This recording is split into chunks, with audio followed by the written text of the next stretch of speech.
Hi gang, so welcome to this month's exercise of the month, and we're going to do a chair squat. And the reason why this is valuable for Highland dancers is that if a dancer has trouble doing a squat with the correct form with the knee and the ankle and hip range of motion, then a chair squat is the best way to get started. So here's what you do. You find a regular chair that does not have wheels on it, and you're going to sit right along the edge of the chair. You're not going to rely on the back of it. And make sure your feet are comfortably about hip width apart, okay? But they don't want to be out in front too far. They're underneath that you feel you can easily stand up. And from here, you just stand up and then come back down carefully right on the edge of your chair. Now, the focus of these bodyweight squats is on the knee alignment and the torso alignment. Let's start with the knees. Every time you stand up and sit back down, those knees need to stay in line with the first 2 to 3 toes. So there should be no bowing in like I just did, or no wobbling in and out at all from the start and through the finish, okay? Now, once a dancer is able to do those correctly, you eliminate relying on the chair to sit down on. So we're gonna start again, stand up, and then all you're gonna do is tap the hips back and come back to standing. What this is gonna do is it's gonna force the dancer to sit the hips back to try to reach for the chair. And if you happen to lose your balance, guess what? The chair's there, it kind of catches you and you're back on the chair, okay? But the same focus with the knee alignment and the torso alignment. If you noticed, I kept my chest up the whole time. Let's see it from the side position.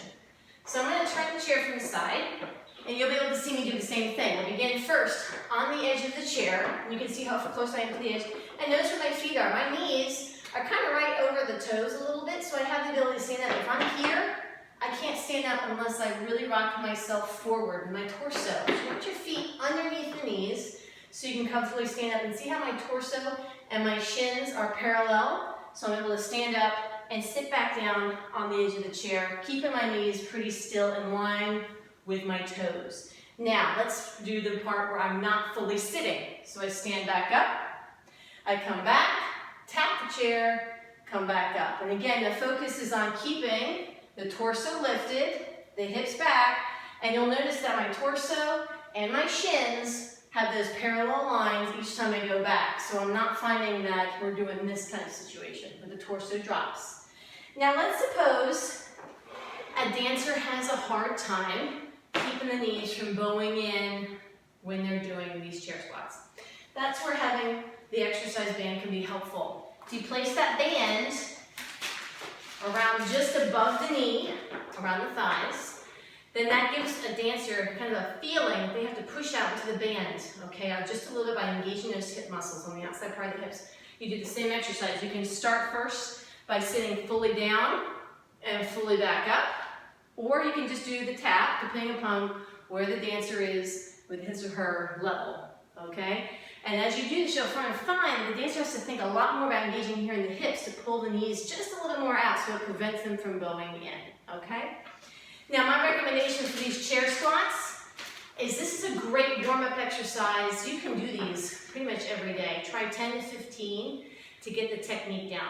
A squat is a fundamental movement that is super important for Highland dancers because it encourages the use of activating the glutes and hamstrings, a really important area of the body for power. And it also, more importantly, teaches a dancer how to appropriately move at the hips and have good ankle range of motion. 2 areas where dancers can lose their appropriate range of motion if not practiced regularly. So try it out. Let me know if you have any questions, and good luck.